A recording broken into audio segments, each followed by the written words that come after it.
My friends, I feel moved, behooved, even beholden to the necessity of explaining to you that a wizard of my stature can afford to look ridiculous at any time. Yeah, on balance, off balance, doesn't matter. The macho mage will rise to the top.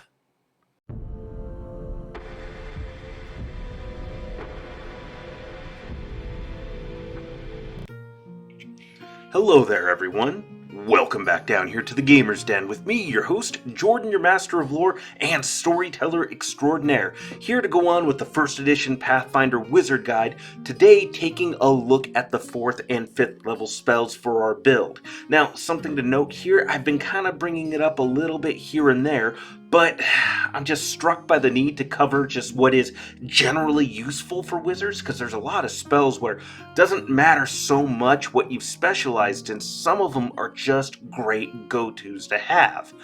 But then again, we are making the macho mage, the muscle wizard, the champion of all existence.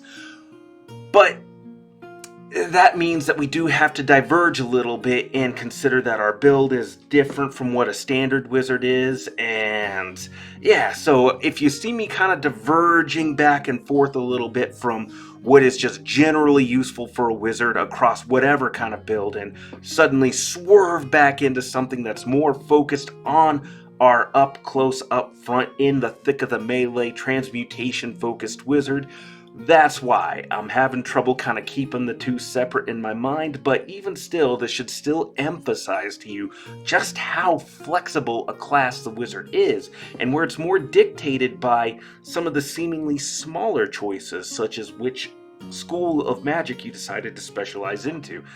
I guess that's not really a small choice, but it's just one of a number of different choices that you could possibly make to have a class that is just customizable and fits in anywhere else, while still having the ability to pick up other spells to help fulfill roles. And that just is what part of makes the wizard such a great utilitarian class, is that utility in the magic that they're able to learn. They're not limited on the number of spells known like a sorcerer.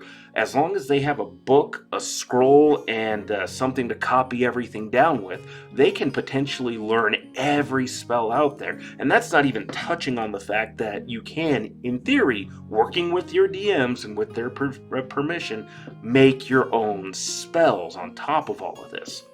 So just remember, this is just a guide. And also remember to go on down there, hit the subscribe button, and become a regular member here at the Gamer's Den. Or if you've already gone on ahead and listed yourself on such an incredible roster of legendary heroes, then go on down to hit the like button and share the video far and wide. But now we'll get into things here, going into our 4th levels, and we have a classic here to start things off. This is one of those examples of a spell that's good no matter what kind of wizard you're building, but a transmutation wizard will probably find this useful as well. Black Tentacles, also formerly known as Everard's Black Tentacles.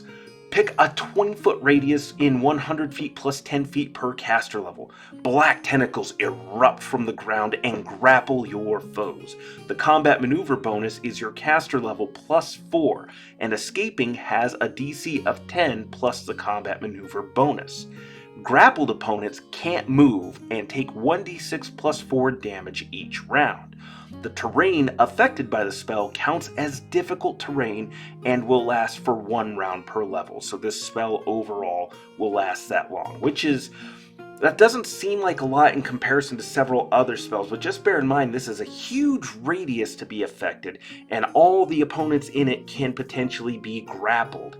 Not to mention multiple tentacles can grapple a single opponent. And because this is such a big area with a pretty good range on it, and you're going to be a relatively high strength build with numerous buffs that you can apply to yourself, you can use this as a bit of hazardous terrain and do things like using toppling spell or using any of your other force spells and their effects to push, move, and trip opponents into this terrain feature. Or if you've used Enlarge Person on yourself and have boosted your strength even further, then you could potentially just grapple them and push them or bull rush them back into this and get them grappled that way. So absolutely, great battlefield control, decent damage, and also this doesn't have spell resistance apply in any way, shape, or form because it's just a hazardous effect you've conjured up on the ground.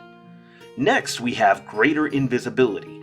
Touch a target creature or object weighing 100 pounds per caster level to make them invisible. Works like the invisibility spell, except attacking doesn't end the effect.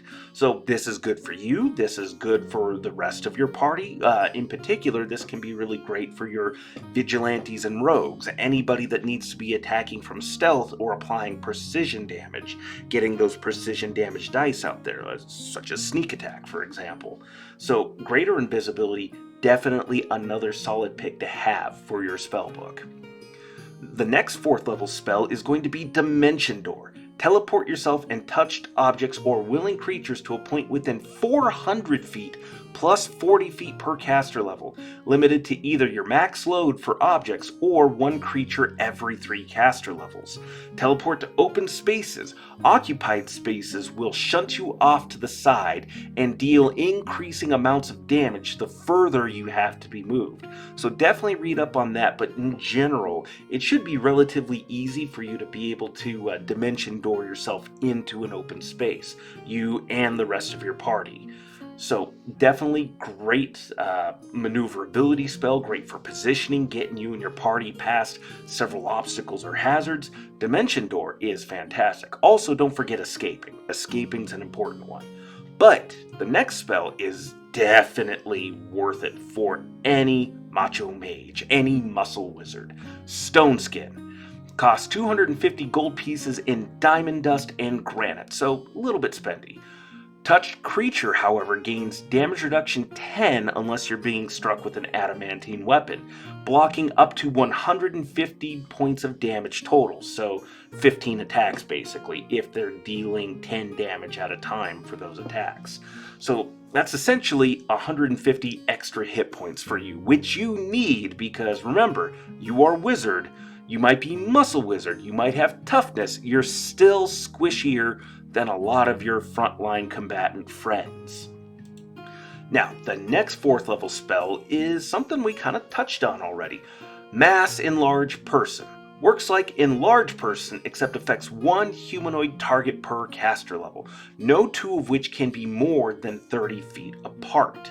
So Mass Enlarge Person is just going to be fantastic because now everybody is up 1 size category to at least large, so that's going to increase the party's reach, including your own. So you can do a lot more to threaten a much larger area. And imagine if you have a druid or a ranger in the party that's bringing an animal companion, like a tiger, for example.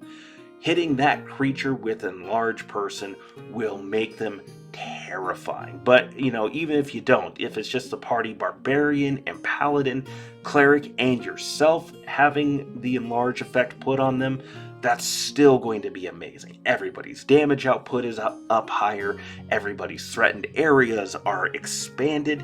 This is a great buff to have.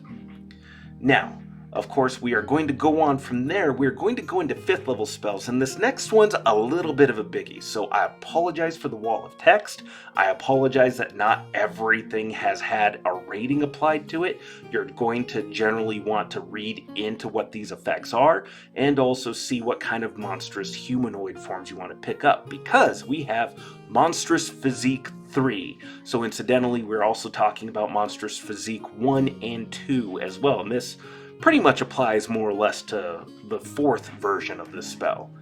Target self, and for 1 minute per caster level to assume the form of a diminutive, tiny, small, medium, large, or huge monstrous humanoid.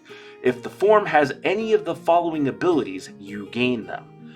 Burrow, 30 feet. Climb, swim, and fly of 90 feet, with flying getting you good maneuverability. You also can pick up all-around vision if the form has it. Blind sense out to 30 feet. Dark vision out to 60 feet. Low light vision, scent, blood frenzy, which is +2 to strength, +2 to constitution, -2 to your armor class. You don't have the highest armor class ever, so that kind of hurts, but a boost to your strength and constitution on top of everything else that you get with Monstrous Physique 3 is going to come together really nicely. Cold Vigor, which is circumstantial because you have to be in a cold environment. Constrict, Ferocity, Freeze, Grab, Horrific Appearance, Jet, which just puts all kinds of funny images in my head. Leap Attack, Mimicry, Natural Cunning, Overwhelming, Poison, Pounce, Rake, Sound Mimicry, Speak with Sharks, Hilarious, Trample, Trip, and Web. So that's a pretty staggering amount of possible abilities that you can just automatically have access to.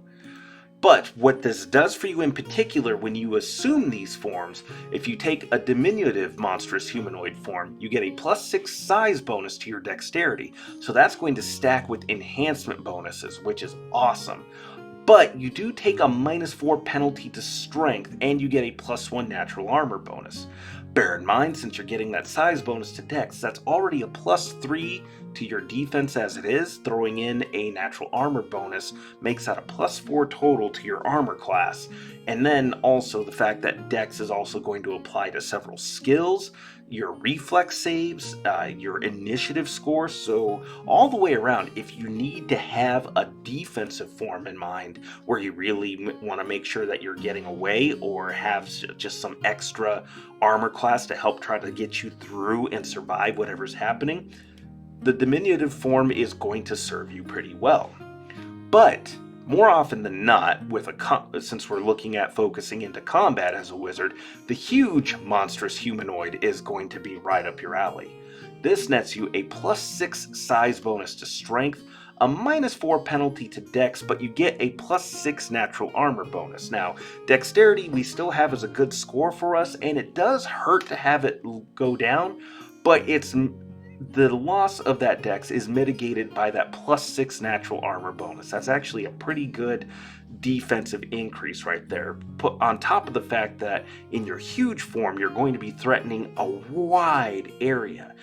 And typically, although check with your DM, because you're going with a monstrous humanoid form, your gear is not melding into you. Your weapons, any magic items you're wearing, your armor, if you have any, which you probably don't if you're a wizard, unless you've specialized it to not have a spellcasting failure chance.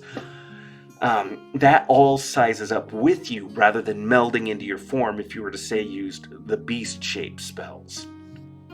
So you are going to have, if again, check with your DM, but you're going to have your weapon size increase as well. So if you decided to pick up a weapon proficiency, or have a weapon proficiency already with, say, a spear that already gives you a reach increase, then as you go up to a huge size, that reach is going to extend out further. So you are going to threaten a pretty massive area, have a massive strength bonus, and the fact that you're using a polearm that has reach, you're getting strength and a half to your damage overall. So all the way around, this is a great offensive buff. This is a huge damage output for you.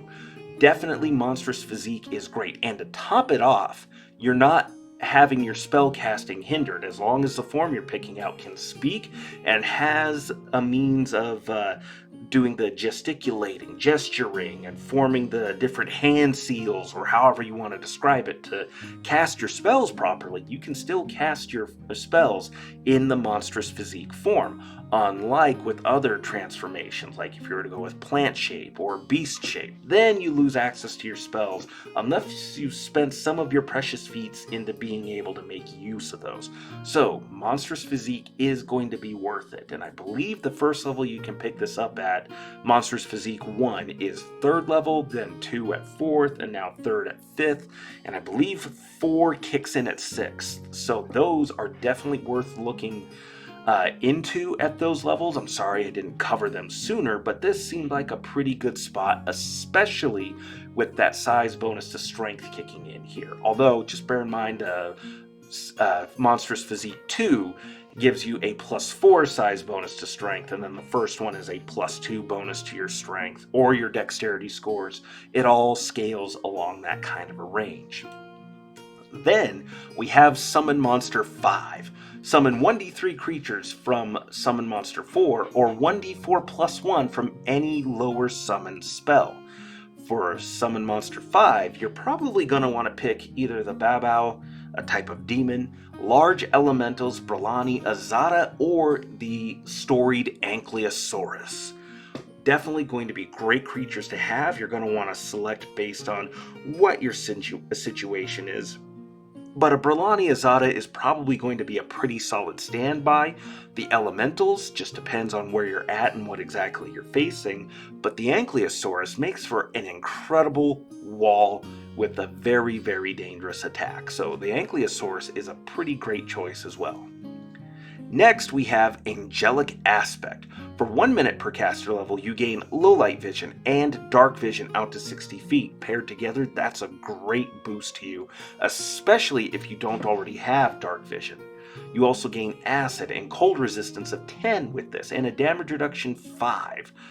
You sprout angelic wings for a 30-foot fly speed with average maneuverability, as well as natural and wielded weapons now counting as good aligned for overcoming damage reduction. Now, for most of your campaigns, you're probably going to have evil opponents, unless you're doing an evil campaign, in which case you're going to have good opponents, but that's neither here nor there for this guide. Point is, 9 times out of 10, this is going to be a pretty good buff for you, both for mobility, for defense, for increasing your ability to use perception checks, and also has a little bit of an offensive buff as well by allowing you to have your weapons count as being good aligned. So this can kind of mitigate some of the costs and making sure that you have to have magic weapons, because bear in mind, you have a force sword that you can summon and generate that is going to eventually count as a +3 longsword. Now it can potentially be good aligned and also, with toppling spell, knock your targets over as if you were making a trip attack on them. Fantastic to have all the way around. And don't forget throwing haste on yourself. You're going to be an absolute monster. Now, the next spell is a pretty solid pick as well. It's Mind Fog. I recommended this for the Sorcerer. I'm recommending it for you. Select a point within 100 feet plus 10 feet per caster level. A 20-foot high, 20-foot radius fog materializes and stays in place for an incredible 30 minutes. Creatures in this thin fog must make a will save or take a -10 penalty on wisdom checks and will saves. This remains for 2d6 rounds after exiting the fog. The fog doesn't move, but can be dispersed with the wind. Just something to note here with that, though. While it says a -10 penalty on wisdom checks and will saves, that's a -10 penalty just on wisdom checks and just on will saves. They're separate checks. There's not really a lot of reason for them to go together, because wisdom checks would be whatever wisdom-based skills might be present, things like that.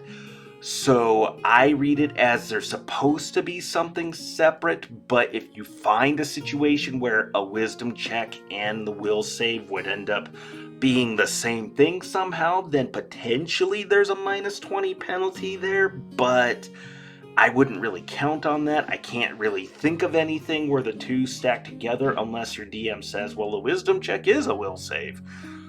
If that's the ruling they want to make, cool, run with it and don't stop.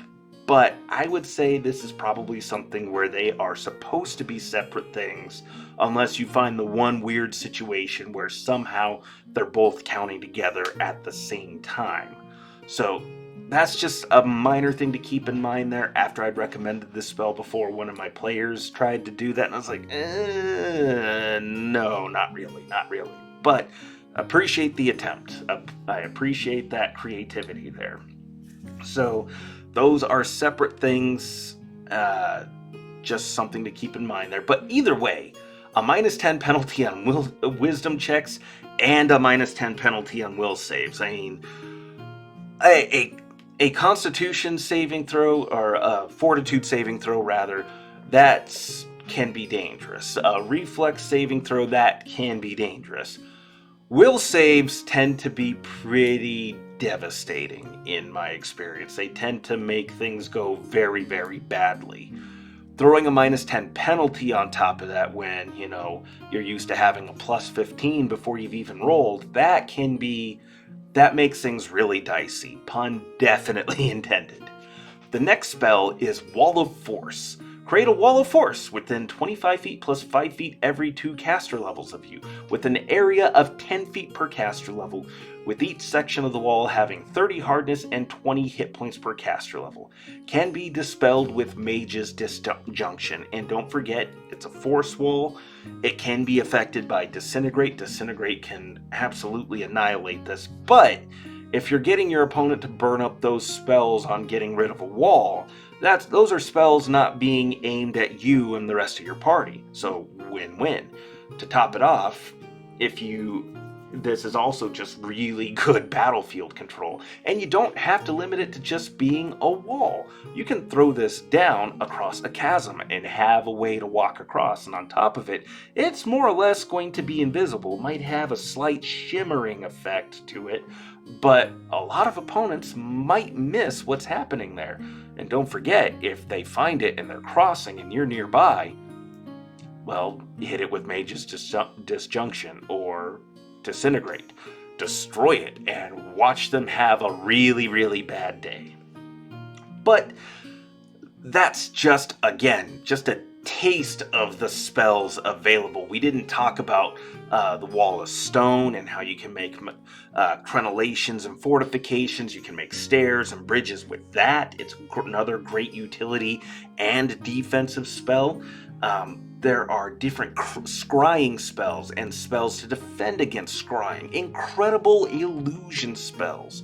I mean, shoot, we probably should talk about Beast Shape at some point, but I'm not the biggest fan of that as a spell, just because, again, when you transform into that, as a wizard, you lose access to pretty much all of your spell casting unless you've really specialized into it, spending feats for it, which, you can, but I didn't really want to do that. I already did a druid, so I want to try to do something a little bit different, play around with this, and also just brush up on more or less what I might have missed over the course of more material coming out over 1st edition Pathfinder's life.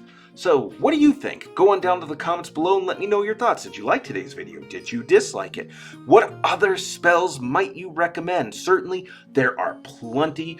I've got about 4 or 5 others that just didn't really make the cut here, so I could try to kind of save a little bit of time. But yeah, let me know your thoughts down below and we'll engage in discussion.